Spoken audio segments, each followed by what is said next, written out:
Okay, we're going to go and get started. I'm Lieutenant Shane Foley from the IMPD Public Affairs Office. I want to welcome everybody to the first of 7 town halls that we're having. Virtual, 6 of them will be virtual, and then 1 will be in person. And we want to start off just like we did last year here at Southeast District. Welcome everybody for joining us. If you have questions for the chief or Commander Hicks, we welcome you to put those in the comments section, and we will take those questions. We will get to as many as possible. One of the key things that we want to do from these town halls is we want it to be engaging. We want to answer your questions. There's going to be some information provided to you, but ultimately what we want to do is hear from members of our community and then answer the questions that you have about what's going on in the Indianapolis community and specifically what's going on Southeast. First, to start us off, Mayor wasn't able to be with us today, but Deputy Mayor Lauren Rodriguez was, and we appreciate her joining us. So, Deputy Mayor, I'd like to pass the floor off to you for some welcome remarks.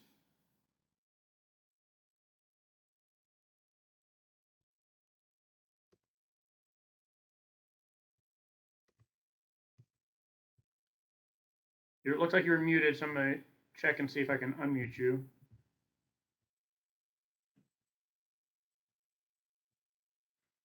Does not show that you're muted anymore.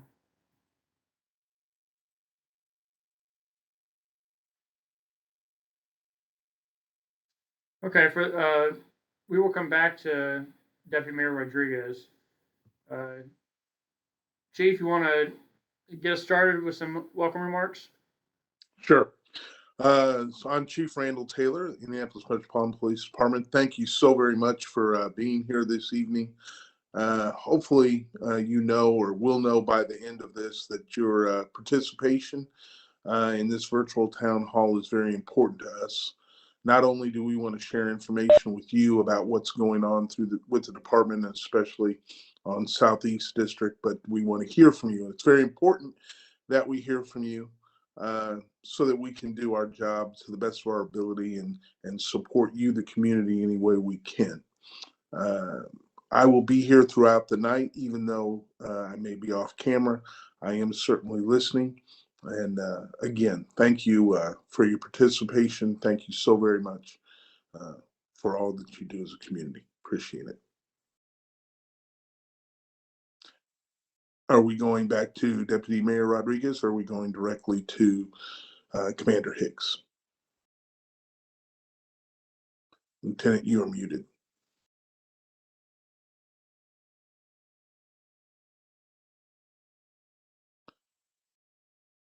Lieutenant, you're still muted. Now I'm the one who's muted. I was trying not to make a bunch of noise. My apologies. It shows that Deputy Mayor Rodriguez is still muted, or doesn't show that she's muted, but she says that she can't speak. So maybe she can click out and join back in, and when she does, we will jump to her for her comments. But in the meantime, I'd like to start off by introducing you to Commander Hicks. He's the commander of Southeast District and has been for a number of years. He's got a brief presentation about the things that have taken place and the great work that his officers have been doing on Southeast District from 2022 and then into 2023, and as well as a plan moving forward. Again, if you have any questions, please put them in the comment section and we will get to those questions, as many as possible, during the course of this presentation. So without any further ado, I'd like to introduce you to Commander Hicks. Thanks, Lieutenant Foley. I appreciate that. Thank you, Chief Taylor, for kicking us off here. We'll go through our presentation pretty quickly. I'm going to try to keep it to 15 or 20 minutes so that we leave plenty of time at the end here for questions, comments, discussions. As Lieutenant Foley said, we want this to be as interactive as possible, and we're very interested in what our community members have to say. As far as our agenda for the night, I'm going to quickly just go over an overview of Southeast District, some of our crime trends, give you an update on our technology. As always, we'll go through a few crime prevention tips. And we'll talk about some of the accomplishments, the great work that my officers and supervisors did last year, and then we'll focus on priorities and initiatives that we're going to continue with and initiate for 2023. And then again, at the end of it, we'll be open for questions. So here's our district. We're basically the southeast quadrant of Marion County. We're 85 square miles. We have 22 patrol beats on our district. We range from up here in the Fountain Square area all the way down to the County Line Road on both the east and south side of our district. It's a very diverse district. We currently have about 175,000 residents, and our officers take right around 100,000 calls for service every year just here on Southeast District. So we stay busy. And here's the number of officers that we have working Southeast District currently. You can see our three. Commander, just so you know, the slide hasn't moved forward. I'm not sure. Okay. You're not seeing my. See the PowerPoint, but it still shows it as the first virtual town hall page. Okay. Stand by just for a second. Let me see if I can fix that.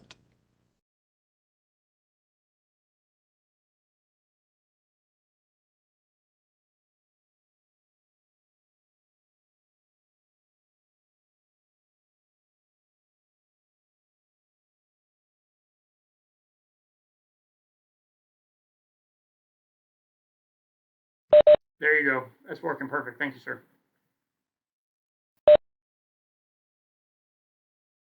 All right, so I'll back up just for a second. I apologize for that, folks.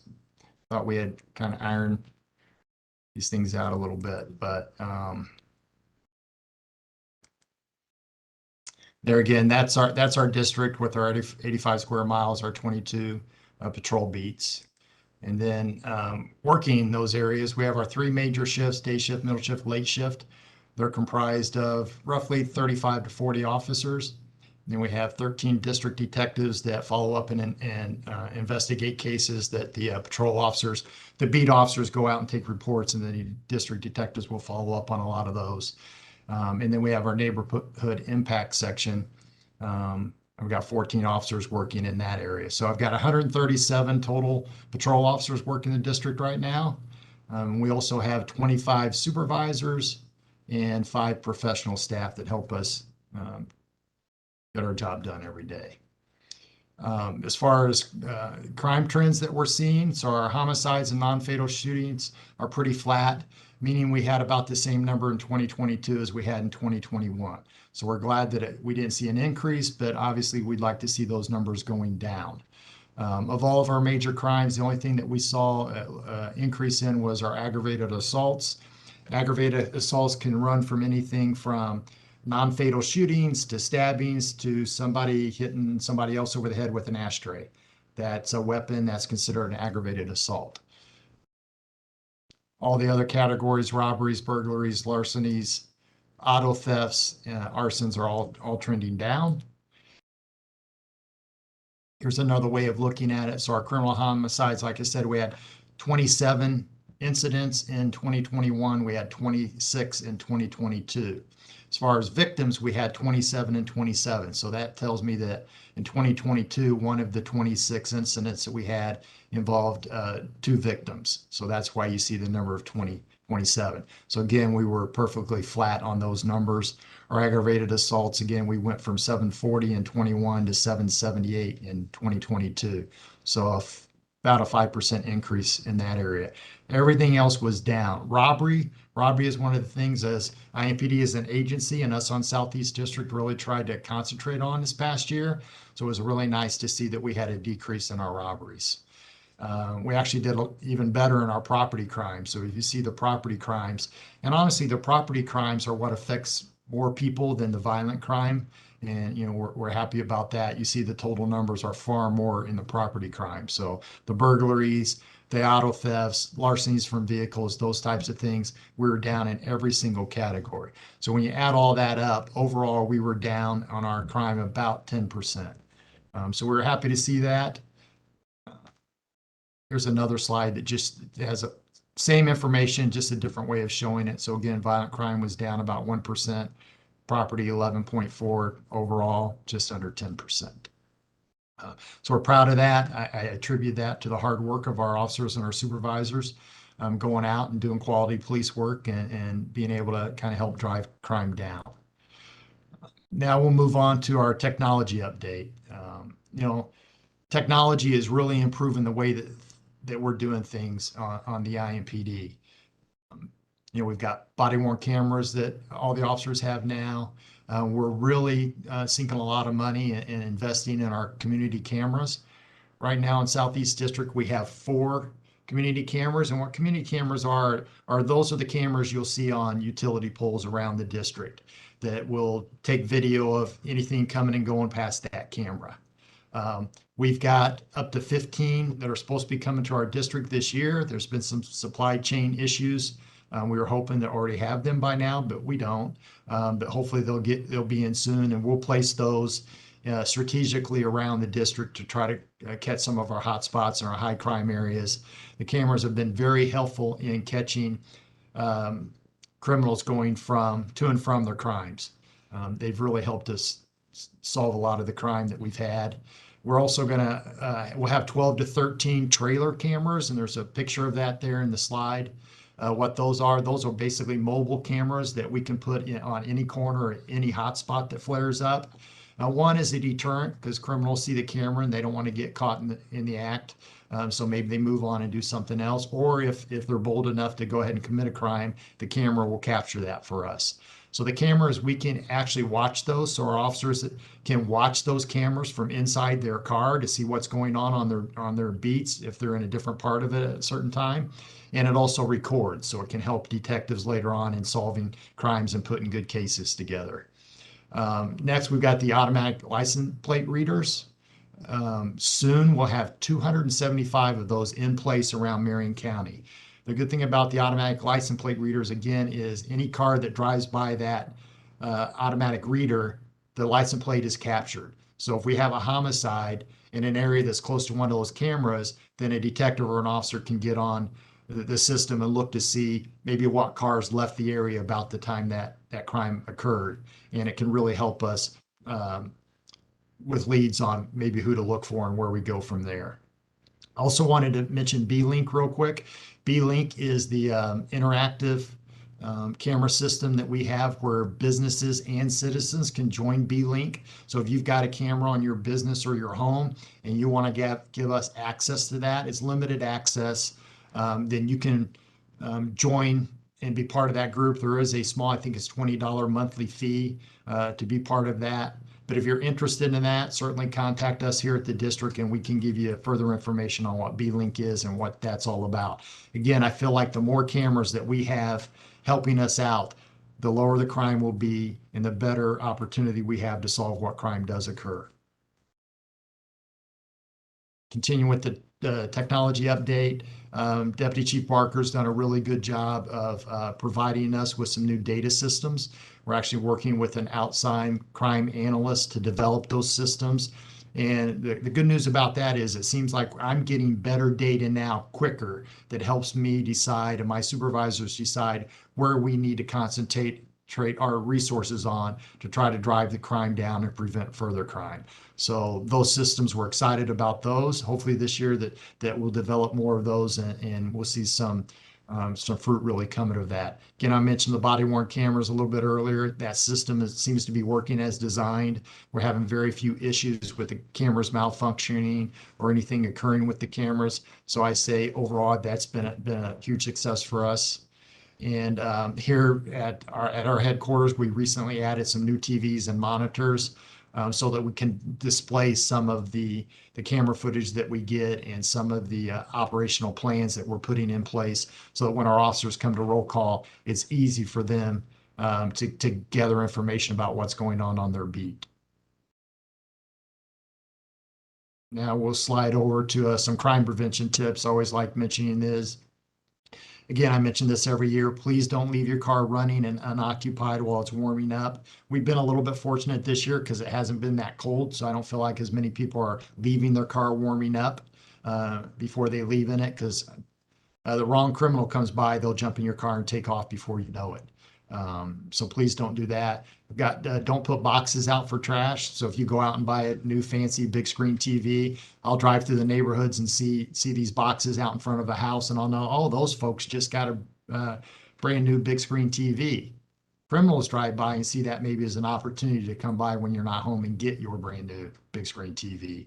So tear those boxes up, dispose of them some other way. Just don't set them out with your trash so that everybody knows you got some new technology. The meetup public safety locations, we have one of those right here at our roll call. So if you're going to do some e-commerce, maybe you're going to buy, radio or a pair of shoes or something off of somebody over the internet, you can come here and safely do that transaction and be safer than you would be going into a neighborhood that you don't know or an apartment complex that you're not familiar with.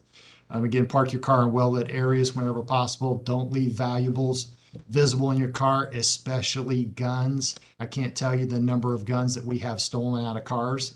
And believe it or not, more times than not, those guns will be found later involved in some crime. Our detectives did a search warrant last week. They recovered 2 guns from that location. One of those guns had been stolen 2 years ago here in our district. So those guns do turn back up, and usually they're in the hands of criminals. So please don't leave your firearms in your car unattended. And just be aware of your surroundings when you're out and about. And if you see something, say something. If something doesn't look right for you in your neighborhood or on your property, you know it better than anybody else does. Please call. Don't hesitate to call 911 and report that. We'll have officers go out and investigate whatever you're reporting. If it's nothing, that's fine. The officers mark back in service. But if it is something, maybe you've helped prevent a crime. Now we'll move on to our philosophy and strategy for both Southeast District and the IMPD in general. We truly believe in the beat policing model. We want our officers out in the neighborhoods on their beat, getting to know the business owners and the residents that live there. And we want the business owners and the residents to know their beat officer. And I take pride in the fact that I do have those residents and business owners call me quite frequently and say, hey, I was talking to Officer so-and-so today. We really like that officer as our beat officer. So I know that that's working, and the chief wants us using that philosophy, and we 100% support that. Again, every officer is kind of expected to do his part.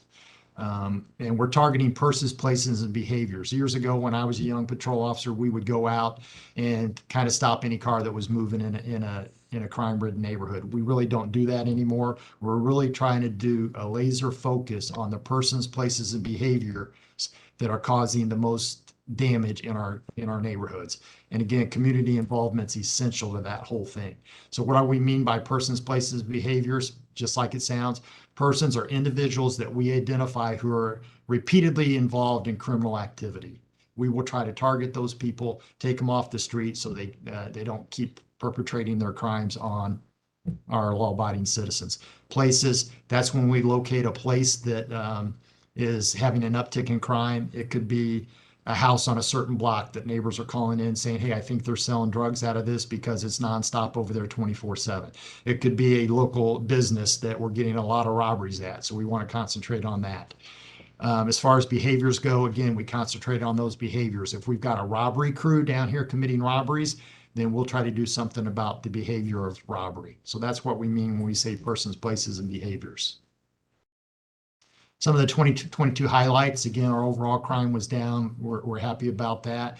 We continued the enhanced community safety initiative that we instituted the year before, where we're really focusing and targeting on the drivers of crime in our neighborhoods. And, that resulted in, we actually confiscated 817 guns off of the district. That's just on Southeast District last year. And that was compared to 638 that we recovered in 2021. So we actually confiscated 179 more guns in 2022 than we did in 2021. That was one of our focus areas, and I'm glad to see that worked out the way that we wanted it to. Again, we continue with our community outreach. We enjoy a very good relationship with our residents and our business owners down here. So we keep fostering that because we want to have that strong relationship.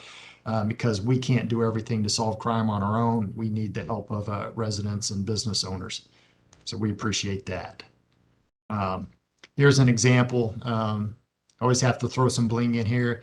These are some items that we've confiscated. I talked about the guns. You can see the guns range anywhere from your basic revolver all the way up to a rifle or semi-automatic weapons. Unfortunately, we recover a lot of crime guns out here. Guns are still a driving force in most of the violence that we see on Southeast District and throughout Marion County. Another problem that we face year in and year out, it seems anymore, is the opioid epidemic that's going throughout America. We're not immune to that here in Marion County, and certainly not on Southeast District. We had over 800 overdose deaths in Marion County last year. And I think my data might even be a little bit outdated. I think at the end of the day, it might have even peaked over 900. So that's 800 or 900 of our fellow community members that died of opioid overdoses.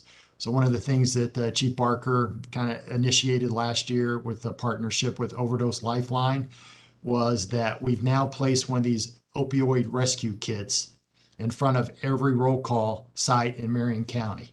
So we have one posted right here in front of our roll call here on Southeast District. Inside that rescue kit is a single dose naloxone applicator.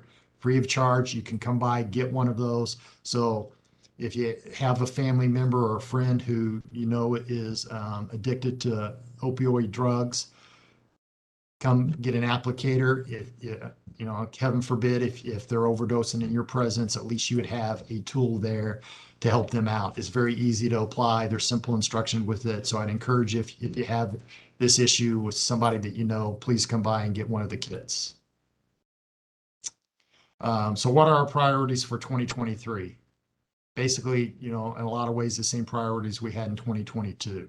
We're going to try to reduce the homicides and non-fatal shootings that we have on the district. We're going to continue working with our other agencies with the homeless. We still have a definite homeless problem on the district. We're making some strides in that, but I still get lots of calls about that. We'll try to even increase our illegal firearm seizures. We'll make referrals to U.S. Attorney's Office when appropriate. If not, we'll file those cases here in Marion County. And again, we'll utilize technology to enhance our crime fighting efforts going forward, as well as our three primary shifts will continue the beat policing. Our violent crime task force is going to keep their laser focus on gun violence, going after violent offenders and targeting them. And as always, drugs play a pivotal part in a lot of these investigations. And then our violence reduction team, they're going to target and go after our most problematic persons, places, and behaviors on the district. So we have a problem hotspot. We're going to try to attack that and make that better for the citizens living around that area. Same with a person. If we know there's a person down here committing multiple crimes on us, we're going to try to target that individual and get him or her off the street. And yeah, same thing. Our community resource unit is going to keep reaching out to our community members. They do follow up in areas where we've had violent crime. Let's say we have a murder that takes place in one of our apartment complexes. They'll go out in the apartment complex and let the citizens know what happened to as much as information we can release, and you know, try to reassure residents that we're still here. We're going to have a visible presence. We're not going anywhere. So again, our mantra for all of our officers and supervisors in 2023 will be, what are we doing to address the violence today? That's what the chief expects of us, and that's what we'll continue to do. So that completes my portion of it. I know I ripped through it pretty quickly. I did that on purpose so that we had plenty of time for your questions, comments, and concerns. So I'll throw it back to Lieutenant Foley now and see what kind of questions we might have. Yeah, thank you, Commander. Again, if you have any questions, see, we have one that just came in. Please put those in the chat. The question we have is the raise in aggravated assaults from domestic abuse or something else?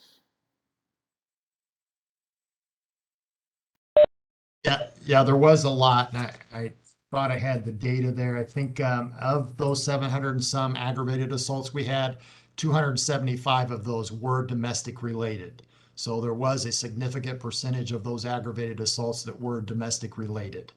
I think most people realize domestic cases are difficult for us in a lot of ways because oftentimes the first indication that we as law enforcement get that there's a problem in that household is when there's been a violent crime committed. We get the call where somebody stabbed somebody, shot somebody, hit them with an ashtray or whatever. Um, so we'd like to get in on the front end of that. So if you know somebody or if you yourself is a victim of domestic violence, please reach out. There's a lot of agencies here within our city that are here to help you. A lot of resources. There's money available. Please reach out if you're in that situation or if you know somebody that's in that situation. And I would encourage you, if you think there's violence taking place in a household, notify the police and we'll go over and check it out. Let's not wait till somebody's been injured before we try to address the problem. And Commander, I should point out that a couple years ago, the definition of domestic battery changed in Indiana, whereas before it was primarily for married individuals or intimate partners. And then a couple years ago, it changed where basically anyone within the household, anybody who's related or within the household, counts as domestic battery. So just for awareness for members of our community who maybe don't understand that distinction. Next question is, are the violence interrupters being utilized in Southeast District? And these are violence interrupters that are under the purview of OPHS, the Office of Public Health and Safety, but you may have information to provide about that. Yeah, we certainly have used them some. We may not use them down here, or they may not have been as big a present down here on our district as they are in some of the other districts. And that's primarily because we don't have as much violent crime as some of the other districts have. So again, those are limited resources, and we send those resources where they're most needed, and that primarily is on some of the other districts. But yeah, they're certainly available to us to use. All we've got to do is make a phone call, and they're more than willing to help. So I hope that answers the question. Yeah, thank you. And Tony Lopez from OPHS added in the comments, yes, the violence interrupters with the Peace ND Fellowship are being utilized throughout the city in all districts. I had a question, and maybe, Nikki, if you can clarify, I'm not sure what the context of this is, but it says, where are the checks and balances in place for all the new civilian employees? I'm not sure what that refers to, so I don't know if, Commander, if you know, or if maybe that can be clarified in the chat. Yeah, that I don't know. I don't know if they're talking about those civilian interrupters or those types of folks, because we have not added a lot of civilian employees on the police department side of it. So I'm not sure what they're asking there. Okay. A comment Lieutenant, let me step in for absolutely. just a quick second. I know Deputy Mayor Rodriguez, I imagine she is either left or hasn't been able to get on, but I think she would be happy to let the community know what a great job OPHS is doing, not only Southeast, but across the county. Her people really do help out in different ways.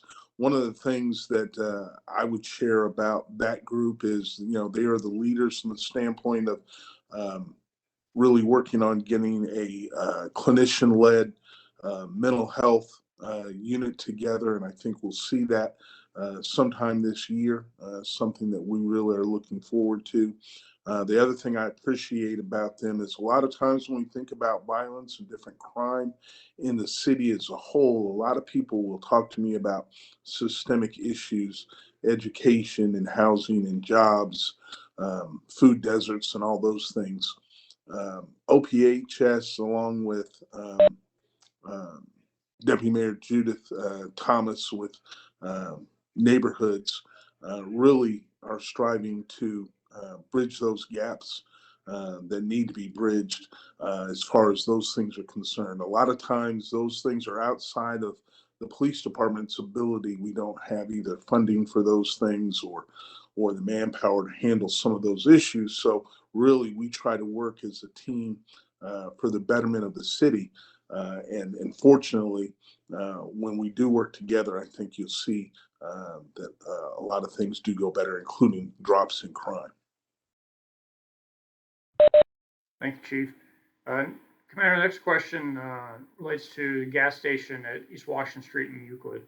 So there's been murders and shootings at or near that location. There's some specific questions about how many there have been, I don't know that you would have that information offhand, but maybe you can talk about what's taken place. And one question refers to requiring them to have security. So maybe you can touch on what the police department can require from businesses within the community. Yeah, absolutely. Yeah, I am very familiar with that gas station, the one that they're talking about. It has been a problem spot for us. If I remember right, last year we took 60 police reports there last year, and they ranged from person shot to some aggravated batteries to thefts in progress, which is basically shoplifters that the business itself had reported. We are working with those business owners and the management there to try to make that situation better. A year or so ago, they added a privacy fence along the east side of the business to separate it from the alleyway there. Matter of fact, we were doing surveillance on that business summer before last, and our undercover detectives actually witnessed a shooting on that lot, and were able to make a quick apprehension of that. So it's been a trouble spot for us for a while. We are working with the business to try to make it better. We've suggested that maybe they have security there. We cannot force a business to hire security. That's an expense for them, and they have to weigh that out. And so far, they have not deemed that to be necessary. But we would encourage that when people are having problems, if nothing else, temporarily have security on site. So we'll continue to work on that problem. I would recommend that if any of our citizens and neighbors that live in the area there have specific information about any crime that's occurring there, they can reach out to us and share that with us, and we'll certainly be appreciative and we'll work that lead as much as we can. Yeah, I'd like to reiterate that, Commander, that what we've seen in the community is that when people provide information to our detectives that are, violence crime task force, violence reduction teams, and our aggravated assault, homicide detectives are taking that information, they're going out and they're finding these individuals. And just this last weekend, aggravated assault detectives made 6 arrests from 5 incidents, and that was in large part due to information provided by members of our community, in addition to the great work of the detectives and the officers involved in tracking those individuals down. So when we have information and cooperation from members of the community, that greatly increases the likelihood that we're able to identify those contributors to violent crime. Yeah, and I will say, as far as that gas station there, they have been cooperative. They do have a really good video system there inside their business and on their parking lot. So it's been very helpful to us in solving some of the crimes and identifying suspects. So that's a good thing that they've done, again, in working with us to try to make information better. Somebody asked, so when will the Anthony Macklin video be available to the public? That video was released earlier today. It's available on YouTube and Facebook, and a link is on Twitter. Commander, the next question is, as far as the opioid crisis is concerned, are there going to be any outreach opportunities geared towards this specific issue?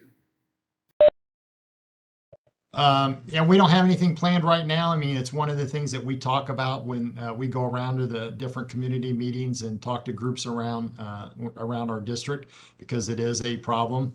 A couple of years ago, the Bean Creek neighborhood and one of our good friends, Debbie Conway, she actually hosted a opioid information lecture and had the Board of Health there, and they talked about that, and they talked about Narcan or naloxone and how that works. So we do those things from time to time, but a lot of that needs to be community driven. So if somebody has information that they want to share, if they want us to come and speak at a specific event or meeting, we're more than happy to do that. It is a very serious problem.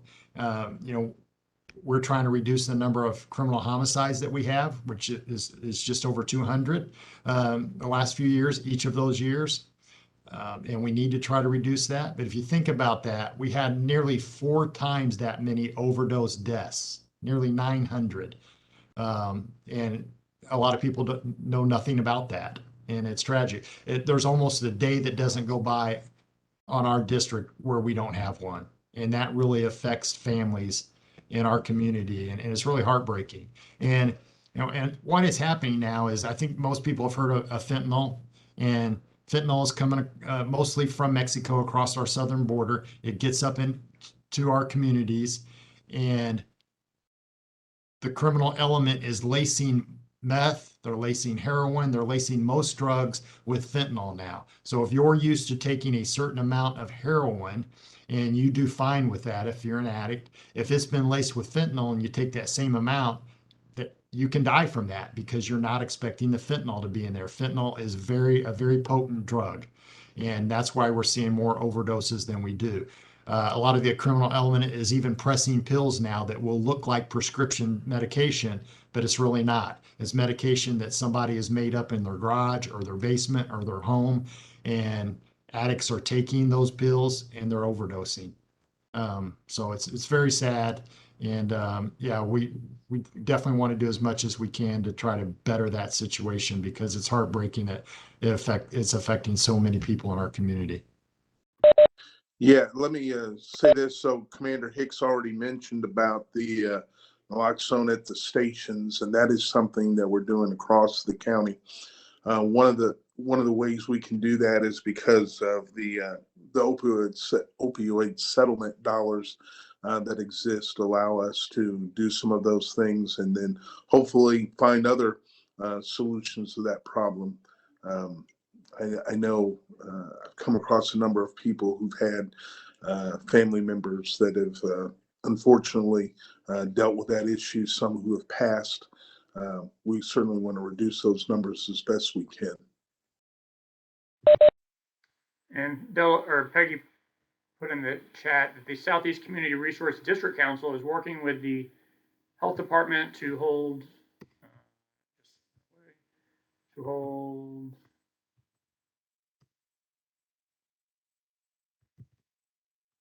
a Naxalone training.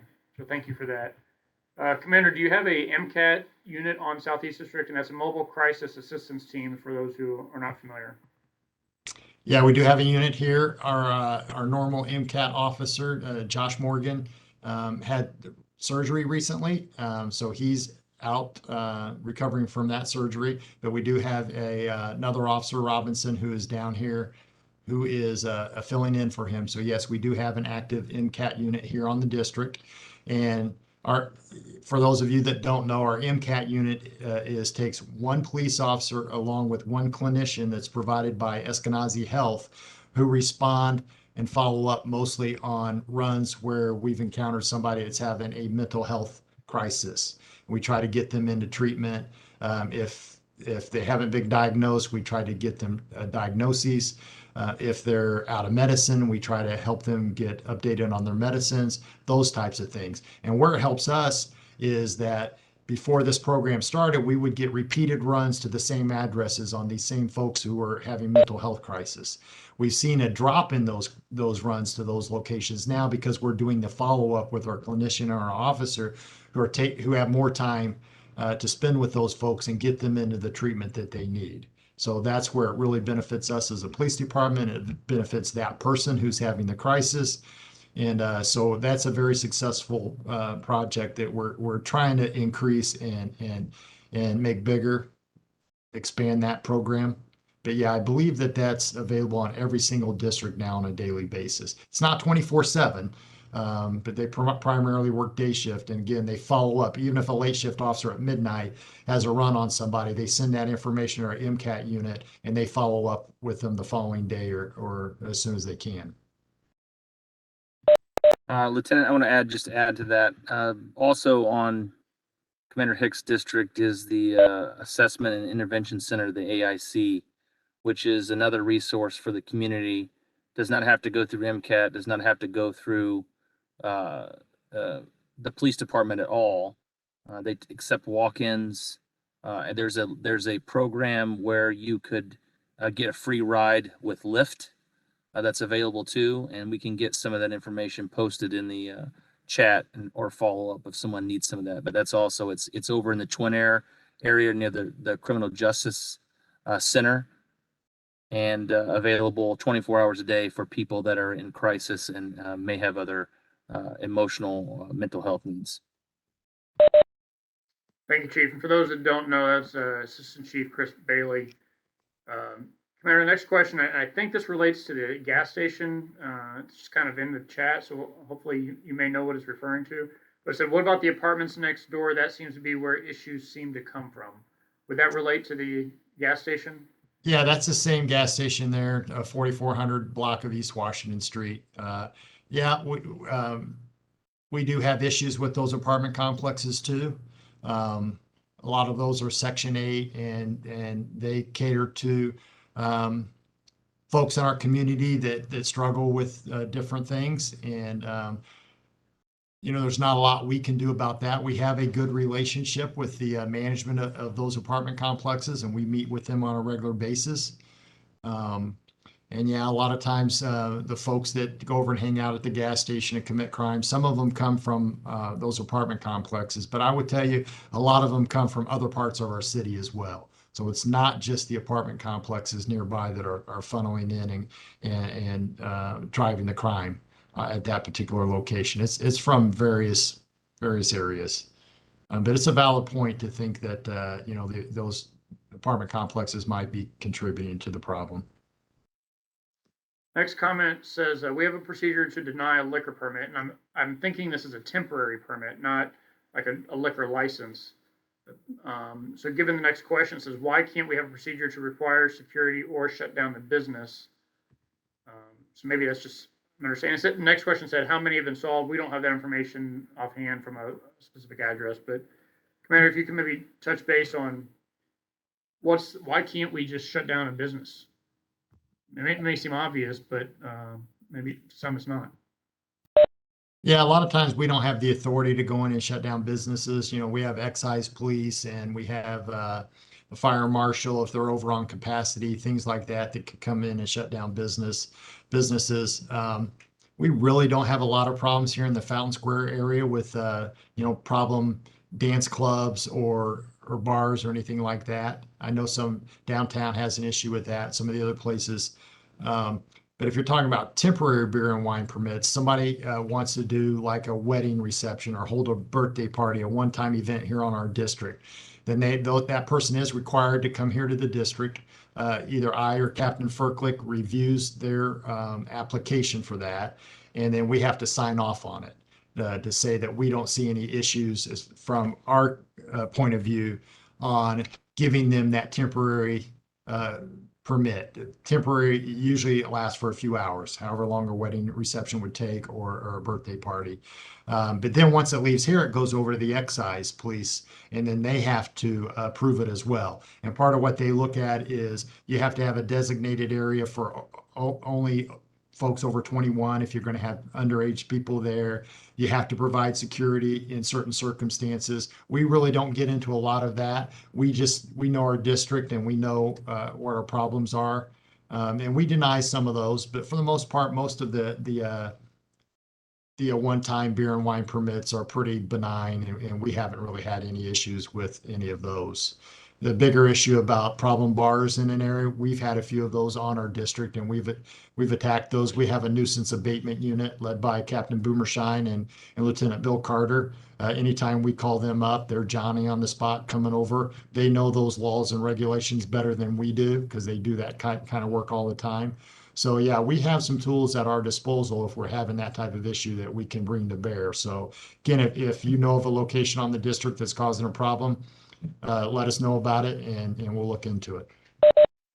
I think I'd like to emphasize that IMPD doesn't have the authority to revoke liquor licenses and anything like that. We can't just shut down a business. We can't shut down a bar, even if they're doing things that we would argue violate the law. That's just outside of our jurisdiction, even though sometimes maybe we'd like to do that. Deputy Chief Adams put a comment in, and there's a lot of comments from OPHS, so I encourage those people who had questions about some of those other resources to look at those comments. Brittany, thank you for sharing that information with everybody. Deputy Chief Adams said the opioid settlement dollars are being distributed across Marion County public safety agencies. Tony asked, what is the status of the officers involved in the Macklin case? They are on administrative duty. Deb put a comment in here that said our narcotics detectives have worked very hard trying to investigate and find evidence so they can arrest individuals dealing drugs in my neighborhood, Bean Creek. What more can we do as citizens to help? I'm going to start off by Commander, you can have your own ideas, but I'm going to start off by saying, help us recruit. We need more officers. The more officers that we have that are, it's right there on the board, the more people that we have that we can assign to our districts, so that way they can work on tackling the issues of violent crime and, and the contributors to violent crime, including narcotic sales, the better off we are. So if you know somebody who's interested in joining our agency, please encourage them to apply, because we can have all the resources and technology and whatnot, but ultimately we're going to need the bodies to run those and take those runs day to day. So that would be the first thing that I would say is, what can members of the community do is encourage others to join. But Commander, I'm sure you've got some other ideas on what people can do. Yeah, absolutely. If you know somebody you think would be a good candidate to be a police officer, please send them our way. We are hiring. Our pay is competitive with other agencies, and we're looking for some good people to join our ranks. As far as drug houses in a neighborhood, we do get a lot of complaints about those, and we do attack those issues. I would encourage you, if you're going to call about a problem location, be as specific as you can. For example, if you call in or you tell me that, hey, I think they're selling drugs out of this particular house, and that's all you tell me, that really doesn't tell me a whole lot. But if you tell me there's a green pickup truck that arrives at this particular address every Saturday night at midnight and drops off a load of narcotics, I got something to go on there. I can have my narcotics detectives maybe do surveillance and look at that. So the more specific you can be about your complaints, the more likely it is that we're able to make some headway and take care of that problem for you. I will say about things like narcotics complaints, those investigations can take a while. We've got to do surveillance. We've got to maybe make buys out of that location or whatever it takes. So if you have a narcotics complaint and you either send it to us via the dope hotline or 262 tips, don't expect that problem to go away overnight. Those investigations take a little bit of time, so be patient with us. We look at every single complaint that we get, we triage those, and we act on anything that we can act on. Commander, is it fair to say that if our narcotics detectives who are doing surveillance, if the community sees them doing surveillance, they're probably not doing a very good job? Exactly. So yeah. So don't think you're going to see them out there, because you're right. You shouldn't be seeing them if they're doing surveillance. I don't mention that because sometimes people say, well, I reported this problem and I didn't see the police. And in fact, if they're doing their job, you shouldn't see them in the early stages of some type of investigation, because they need to gather the information, gather enough evidence. We can't just go into a house because somebody said they're dealing narcotics. Right, and then oftentimes we'll take that a step forward if we can't get anything on surveillance, or we're not making any headway on a problem, then maybe we will send a bunch of uniformed officers in. So I'll ask that beat officer or the zone officers working that area to drive by that location as much as possible, just to provide a visible police presence, so that the neighbors know that we're paying attention and the criminal element in the neighborhood knows that we're paying attention. So we'll use that as a crime deterrent sometimes. But yeah, if we're really doing some kind of undercover surveillance project, you won't see us. Next question, I'll rephrase it after I ask the question, but do you have a relationship with Section 8 to report problem tenants? So I'll rephrase that to be a little more respectful for individuals in our community. Say, do we have relationships with landlords of apartment complexes that may be creating challenges with large number of runs for officers? Yeah, absolutely we do. And it doesn't matter if it's Section 8 or non-Section 8 or whatever it is. If we get reports of a problem tenant at a certain location, then we'll go and we'll meet with the apartment management. We'll try to meet with the tenant and iron out whatever issues they're having with their neighbors. But if we can't do that, at some point, then we do go to the management and say, listen, we're getting way too many runs on this particular tenant.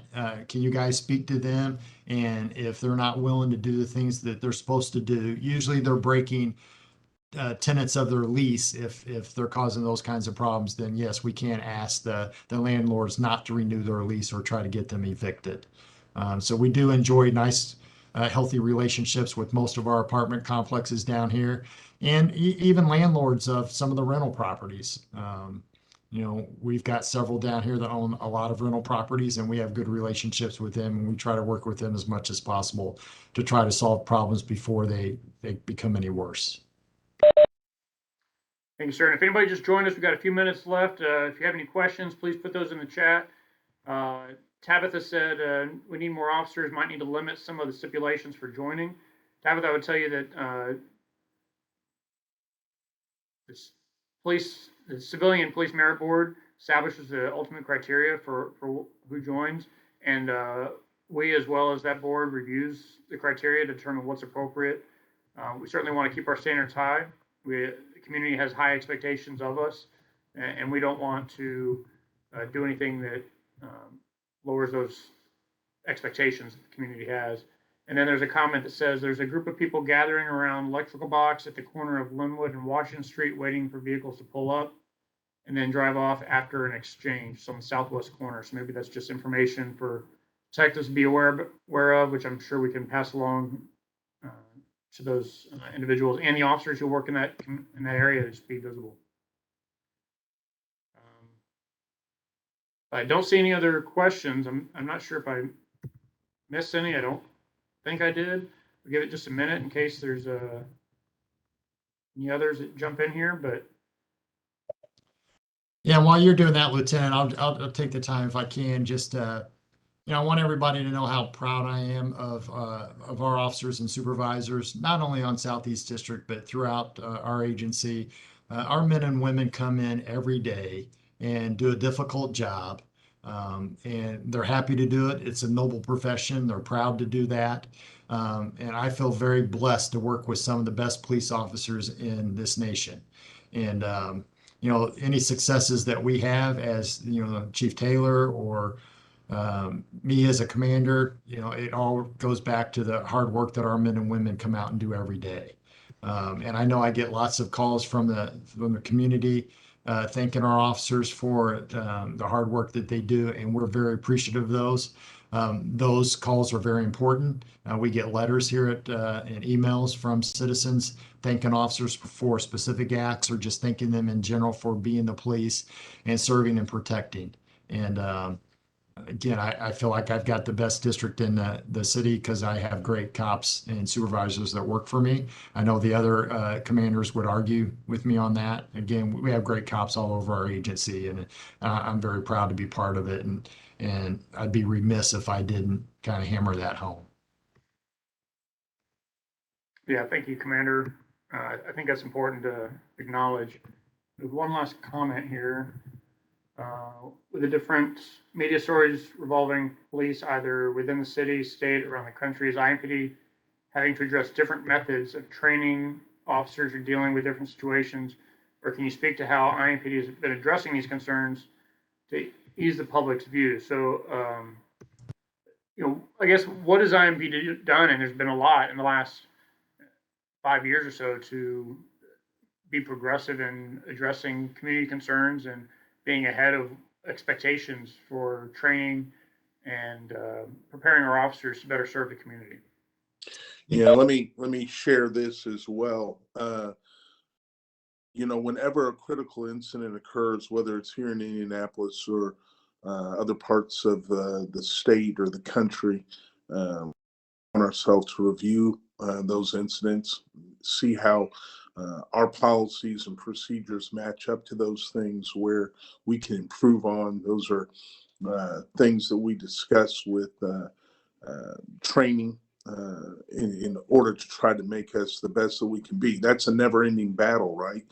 That's something you never get there. Just like the relationship with community is always something we'll continually be working on.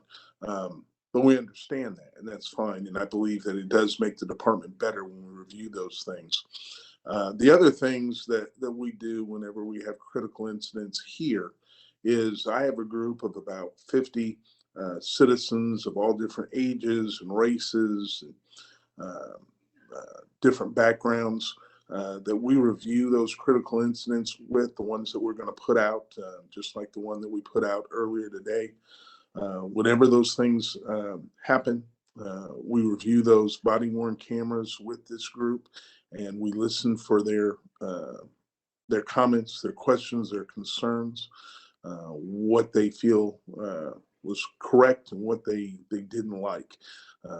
And sometimes we make those changes to those because we know they're going out to the public, and that's something that I was very I wanted to happen. You know, when I took over the chief spot, I wanted to make sure that we had transparency and that we got those things out, especially when we started getting body cameras. So that's something that we'll continue to do, and we'll continue to review that as well to see where we can make changes to make it better. So you can look forward to that. I know a lot of people look at the incident that occurred in Memphis, and I think all of us in the community, all of us in law enforcement were shocked by what we saw. We certainly don't want those things to happen here. But like I said, we'll look at that. We'll continue to review that and make sure that our officers are aware of what kind of impact that has, not only there locally, but across the country for all the law enforcement officers that are doing it right. The ones who make sure that they don't act that way. They have to get past that, and we have to understand that. So, like I said, we're constantly reviewing and making changes for the best. Somebody asked about ways of contacting the district. It's right there on the screen. There's phone numbers as well as email addresses. So if you're having difficulty getting through on the phone line, please feel free to reach out to one of the appropriate individuals by email. That's going to kind of wrap it up for us, but I'll, Commander, give you a word, and then Chief, let you close us out, sir. Yeah, again, just thank everyone for attending. I finally got an opportunity to look at some of the participants on here. I see a lot of familiar faces or names, so I appreciate you all being here. As you know, I value our friendship and I value the relationship that we enjoy with our community members. So stick with us, and we expect to have a great 2023. So I'll turn it over to Chief Taylor at this point. Well, I noticed the same thing. First, thank you, Commander Hicks. You always do a fantastic job, you and your people, so I appreciate that. I'll echo what the commander said. In looking at the people who are participating, I see a lot of familiar names in there. I thank you so much for that. Let's encourage others to be involved, though, as well. It's not only Southeast Police Department, but it's Indianapolis's police department. The more people that are involved, I think the better we get. But thank you for spending time with us tonight. Like I said, this was recorded. So for friends of yours, or if you want to look over this again, you'll be able to do that. But really do appreciate this community, Indianapolis as a whole. Thank you very much for your time this evening. Thank you, Chief. Thank you, Commander. And thank you everyone for joining us. That concludes our town hall for Southeast District. Great evening.